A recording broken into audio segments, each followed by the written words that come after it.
Alright, we're back with another Ask Whitetail Instinct video. So we're going to be answering more of your whitetail hunting questions in this Ask Whitetail Instinct. Alright,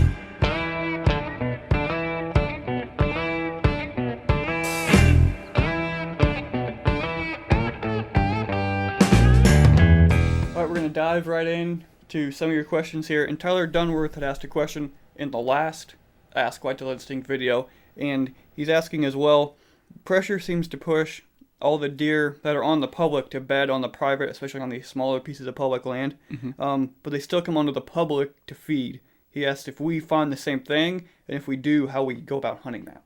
Yes, we definitely find the same thing, especially if you're hunting just in this area in general. If you're familiar with Nebraska public land, a lot of times it's not very big, so we find ourselves in that situation a lot. Yeah, because if they're bedding on different property, you can only get so close to them before you run out of room to go anywhere else. But the thing is, if they're feeding, they're obviously crossing over somewhere to get into that field, so that's probably where you need to sit, if that's as close as you can get. You want to get as far back away from the field, close to where they're bedding, if you can cut them off that way. But if you can only get right along the field, if that fence line runs right along that field, find a way to get in that fence line or get somewhere and cut them off as they're coming, or, jumping the fence to get into the field on the public or however it's working. Yeah, like Chancellor said, try to get as close as you can. So don't set up on the field where you see them coming and just know they're coming from another piece of private land. Get as close as you can where you know they're walking. And try not to put pressure on them either. Be very conscious of how much pressure you're putting on them, because if they start to know that you're there, they might just stay on that other piece of private before they even come out onto the field. So I think you have to be really cautious of that as well. Because if the only reason they're coming out of the public is to eat in the food plots that the DNR planted, and you're bumping them every evening, that's going to end pretty quickly. So you have to make sure, like you said, hunt them smart and get as close as you can, as the property allows you to. And that's pretty much all you can do in that situation. And if it's public, they're probably trying to skirt around other hunters and stuff like that. So you can try using that other hunting pressure as well to your advantage and figuring out how maybe they're skirting around them. Maybe that's why they're on the private and not crossing over onto your side yet either. Joseph Taylor asks, I know you touched on transition lines in a previous video, and that's what we look for when we're scouting, whether it be on the ground or aerial, like looking at maps on Google Maps or Google Earth or whatever. So he was wondering more. He hunts in Oklahoma, and the primary tree is oaks, and he's having a hard time distinguishing transition lines, on the map. Oaks are hard if there's so much leaf cover you can't. Like in a certain aerial images, you only get 2016 and it's in the middle of spring, so you can't tell. So I try to go back to different years, even if it's all the way back to 2001. You might be able to see something that they had going on in the trees that you can't see now, or an old habitat feature. Yeah, with oaks, like you said, they hold their leaves for so long. It's really hard to get those transitions. So, like you said, on the map, you're just looking for anything that's different or looks out of the ordinary from what everything else is, and that's probably going to be your transition line or a different type of habitat that obviously leads to a transition line where those two types of habitat meet. Because you might be able to see something like this area used to be a pasture, and now it's full of oaks. Well, you know that there's probably a transition where that pasture used to be. Even if it's from 2001, it's probably still there. And boots on the ground always. Just getting out there, walking, and kind of marking those transitions if you can. But as far as just looking at an aerial image, we're looking for anything that's different. Even if it's a 2-foot rise here in farm country, or it goes from cedars to oaks. Just any type of change really is what we're looking for. And as far as, just to go real quick into the habitat or the transitions for on the ground scouting, it's pretty much where two different types of habitat meet. That's where that transition line is, and that's what we focus on as far as leading us to bedding and places to set up during the rut and anything like that. So in simple terms, where two different types of habitat meet, that's where that transition line is, and that's where you focus on. Yeah, and it's always a starting point. So it's not like we're just finding a transition line, sit there, that's where we kill the buck. Like, that's where we start, and then we move back from there if we have to and make adjustments. So finding those transition lines like he mentioned is always the place where we try to start. So this is a username, so we're going to try it. It's EvansZach7, so you know who you are. But he wants to know, how do we use or avoid hunting pressure? So say you're scouting in, or you find hot sign, but it's near a hang-on or a ladder stand.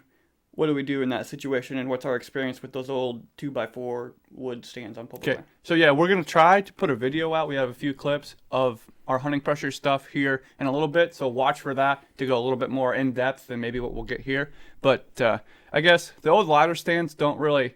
I mean, they always say like if you see that, that's probably a good spot because some old timer probably knew that was good before you were even able to go on there as public land or something like that. But if we're walking through and we see another stand or something like that, we keep moving. And I guess we keep going deeper. So whatever that means, it may mean going closer to bedding or farther into the public or back towards the car. So just going past that stand in some way and getting away from it, because most likely that buck knows that that guy's been there. Especially if you go through when stands aren't supposed to be up and the stand's still up, it means that stand's probably been there for at least a good 2 or 3 years.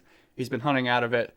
The deer probably know where that person is. So we keep moving farther and get away from it. Chance mentioned in a Ask Whitetail Instinct a couple videos ago about finding some on the river. And the moment we had all that pressure on the river, we took our stands down and moved because we knew the bucks we were after weren't going to be there. Yeah, so pretty much any time we see stands, we just keep walking. We never, one, just common courtesy to not hunt over somebody else, no matter who they are. Mm-hmm. You know, not going to put our stand up right next to where their stand is unless you can tell it's an old 2x4 that no one's hunting out of.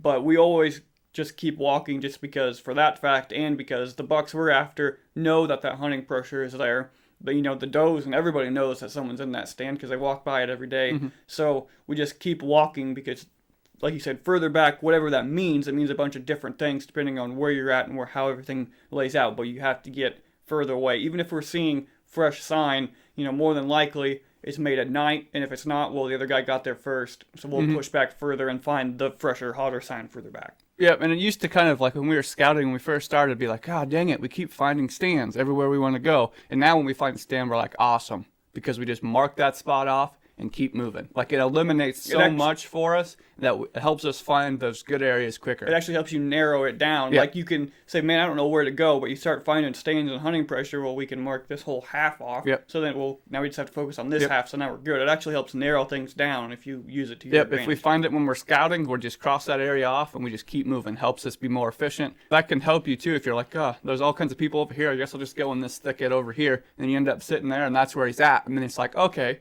I learned got lucky there, and I learned because all the people were over here, that buck was over here, and it kind of help you learn too, because they're like, oh man, there's people here, so I'll just go over here. You end up kind of putting some things together and helping you learn too. Yep.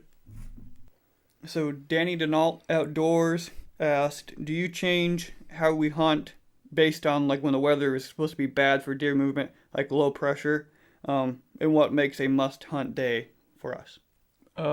I would say we really don't pay attention to the weather. I'm not saying that stuff doesn't help boost your odds and stuff like that, but for us, it's just about getting out there when we can. Because I know there's a lot of people that have to work and like they get Friday off and that's the day they have to go, whether it's pouring rain, the barometer's high or the barometer's low, or there's a south wind or an east wind. Like, we get the days we get and that's when we go. So that's, I guess, why we don't pay attention to it. Not saying it doesn't work or help you. It's just we're going on the days that we can go. And the way that we're hunting close to the beds is that the deer is in the woods whether we are or not, and whether it's raining or windy or not. Like, he's going to be in there, and he has to eat, and he has to get up and walk, and he has to do buck things because he has to survive. So regardless of whether it's a low pressure day and someone says it's going to be bad, or the moon's out, or the moon has been out all night, well, yeah, he's out all night whether the moon's out or not because he's a deer. So that sort of stuff kind of is, we don't take it into account because a deer still has to be a deer, and we hunt, you know, focus on the beds where he's going to have to bed at some point during the day and get up and do his thing. So regardless of what the weather is doing, he's still got to do his thing because he's got to survive. Yeah, that's a good point. Our style of hunting lends itself to always being close to the deer if he's in there and our setup's correct. So if you're hunting a little bit different, where you're hunting private land or something and you're hunting over some food sources or something like that, and your hunting style is a little different, you might be able to use that stuff a little bit more. But that was a good point.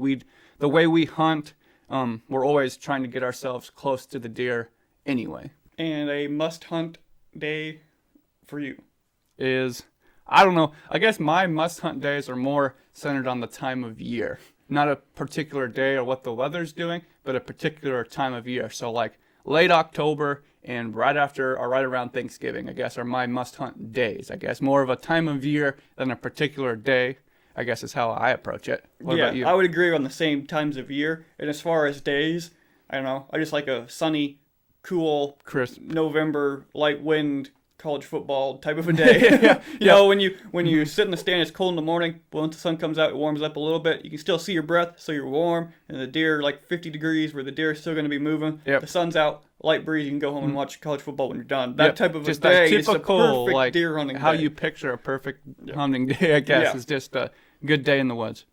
So those will be the questions for this Ask Whitetail Instinct, and make sure you keep sending them in. We have a bunch more to do, but we want to answer you guys' specific questions on like what we're doing or anything we've talked about, because we know you guys have specific questions that we can't always touch on or that we try to touch on, but we don't dive deep enough, and you guys still have more questions. So thanks for watching this Ask Whitetail Instinct, and make sure to like and subscribe.